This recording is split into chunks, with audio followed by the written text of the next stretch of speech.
Assalamualaikum dan salam sejahtera, bersama saya Nur Hajah Syafiee dalam Buletin Pahang Selasa 11 Januari 2022.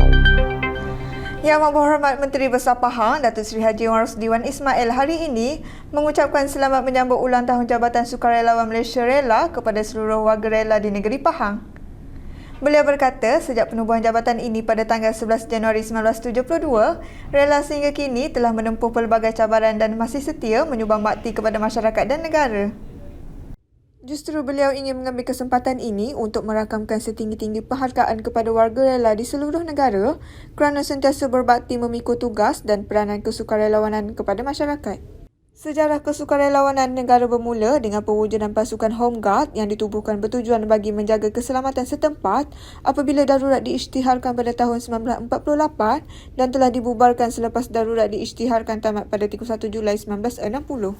Pada 11 Januari 1972, kerajaan telah mengambil keputusan untuk menubuhkan rela di bawah Seksyen 2 Akta Kuasa-Kuasa Perlu Darurat 1964.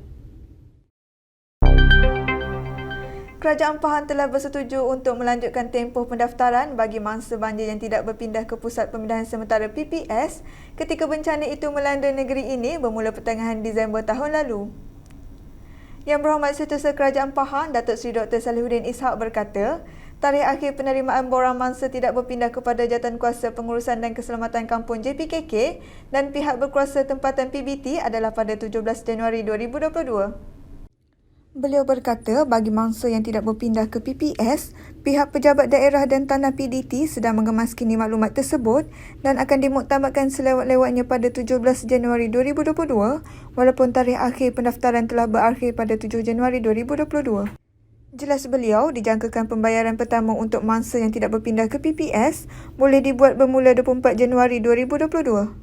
Dalam pada itu, beliau yang juga pengerusi Jawatankuasa Pengurusan Bencana Negeri Pahang berkata, sehingga 10 Januari 2022, sebanyak 19,053 ketua isi rumah KIR yang berpindah ke PPS telah dikenal pasti bagi gelombang 1 dan gelombang kedua monsun Timur Laut 2021-2022 dan PDT telah mengagikan peruntukan sebanyak RM26.25 juta yang meliputi 17,310 ketua isi rumah.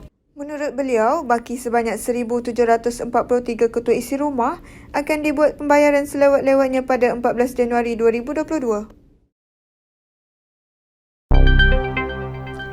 Kerajaan Negeri Pahang kini sedang memikirkan tentang solusi holistik dan terbaik bagi mengatasi kesan teruk banjir daripada terus berulang. Pengerusi Jawatankuasa Pelancongan Kebudayaan Alam Sekitar Peladangan dan Komoditi Negeri Pahang, Yang Berhormat Datuk Seri Muhammad Syakar Syamsuddin berkata, banjir merupakan satu fenomena yang tidak dapat dielak, namun usaha mengatasi kesannya boleh dilaksanakan dengan perancangan jangka masa yang pendek dan panjang. Beliau berkata sudah sampai masanya semua pihak memikirkan tentang penyelesaian holistik bagi menghadapi banjir secara sistematik supaya ia tidak akan lagi memberi kesan yang besar kepada penduduk. Beliau berkata dalam satu temu bual bersama Isro Awani semalam. Dalam pada itu, beliau turut melihat usaha terjalin di antara kerajaan negeri dan kerajaan pusat melalui kajian, idea, perancangan dan penyediaan peruntukan bagi menyelesaikan masalah tersebut.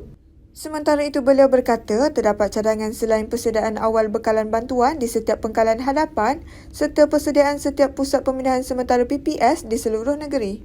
Beliau turut menyentuh berkenaan kawasan yang menjadi lokasi wajib banjir iaitu penempatan di kawasan yang rendah yang perlu dipindahkan. Kerajaan Pahang akan mengusulkan kepada Kerajaan Persekutuan untuk memberi pinjaman yang fleksibel kepada pengusaha chalet untuk resort yang terjejas banjir.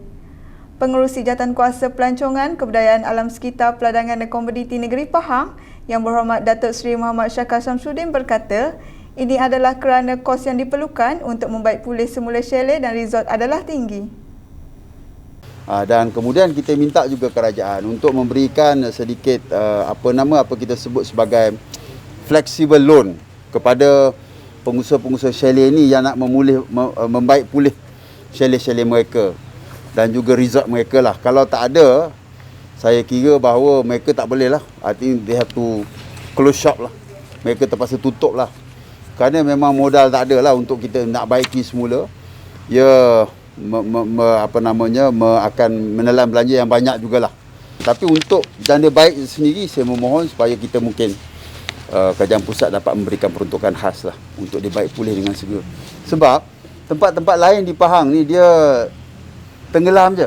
Contohnya tempat saya, titik tengah sebenarnya dia tenggelam saja sebab air naik. Tetapi ini kerana dia sebut sebagai kepala air ni, dia membawa habis, merosakkan semua chalet dan juga ini kemudahan-kemudahan awam ni. Beliau berkata demikian ketika ditemui media selepas melakukan lawatan ke beberapa lokasi terjejas di Pulau Santap Janda Baik di Bentong yang turut dihadiri Pengurus Besar Tourism Malaysia Pahang, Encik Kamaruddin Ibrahim.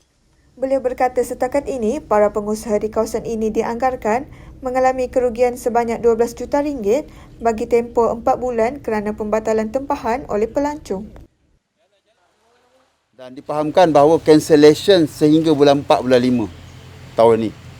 Dan kalau sekiranya benda ni tidak dapat pulih dengan segera, maka mereka tidak dapat menjalankan aktiviti pelancongan dan orang tidak akan dapat datang kemari. Dan saya kira bahawa kerugian yang dianggarkan lebih kurang dalam 3-4 juta. Tambah beliau lagi, walau bagaimanapun kerajaan Pahang akan meneruskan aktiviti pelancongan di SIS Pahang tahun ini dengan memberi tumpuan kepada kawasan pelancongan yang tidak terjejas banjir.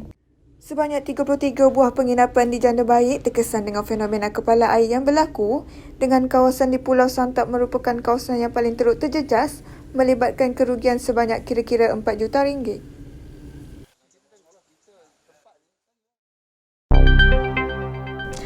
Kerajaan Pahang bersetuju memberikan kerjasama kepada Kerajaan Persekutuan bagi memindahkan sekolah yang sering menghadapi banjir ke lokasi yang lebih tinggi.